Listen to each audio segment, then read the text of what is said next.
برای رعایت نکردن قانونی مسئولیت والدان و تنظیم عنعنه چند منصبداری تاجیک و خدمتچیان دولتی از مقامهایشان برکنار شدند. امام علی رحمان رئیس جمهوری تاجیکستان روز 13 می در صحبت با مقامات و فعالان ولایت ختلان در ناحیه دنقره این حرفها را به زبان آورد، اما از کسی مشخص نام نگرفت. او فقط گفت الکی چند نفر سبکدوش کرده شد و تاکید میکنم که نظارت در این سمت من بعد نیز جدی می شود. هرچند که این قانون‌ها پیش از همه به خاطر حمایت منفعت‌های مردم و تامین آسایش و آرامی جامعه قبول شدند، لیکن حالا هم زیاده‌روی، اسرافکاری و زاهدپرستی و نمایشکاری خصوصا از جانب بعضی منصبداران، خدمتچیان دولتی، کارمندان مقامات حفظ حقوق، ساختارهای نظامی، صاحبکاران، همچنین ویران کردن ترتیبات جمعیتی از طرف فرزندان و خویش و تبار نزدیک آنها زیاد به نظر می رسد. همچنین در دوره ذکر شده در شهر نایاب ولایت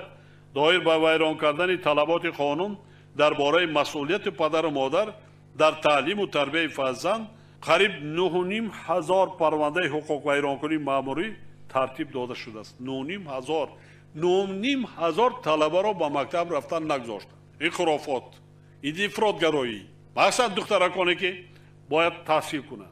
از زمانی قبول قانونی تنظیم عنعنه و جشن و مراسم‌های ملی 10 و از زمانی به اجرا درآمدن قانونی مسئولیت والدان 6 سال گذشته است. سوال اصل اینجاست که چرا با گذشت 10 سال رعایت این قانون‌ها از طرف منصبداران و نزدیکانشان داغ شد. برخی از کارشناسان میگن که حکومت از این طریق می‌خواهد سختگیری‌اش در مسئله تنظیم و تربیت فرزندان را به نمایش گذارد و نشان دهد که طلب رعایت قانون تنها برای مردمی عادی نیست. از طرف دیگر خورشید عطاالله سردبیر نشریه فرج میگوید وقتی که قانون درباره مسئولیت پدر و مادر قبول شد، در اول منصبداران چون هر یک چیزی که از جانب پرزیدنت پیشنهاد می شود یا امر یا فرمانی که قبول کرده می شود البته جدی سر آن کار می گیرند، اما با گذشت وقتی که دیگر این مسئله به یک مسئله دوم درجه سوم درجه تبدیل یافت، آنها باز همون کاری که پیشتر میکردن، همون تویی‌های به دبدبه که میگذروندن ادامه دادند. بعد از چند لحظه نشر این خبر در وبسایت رادیوی آزادی نیز چندی از کاربران نوشتند که باید نام و نسب منصبداران برکنار شده آشکار شود تا جدی بودن این طلب‌ها معلوم گردد.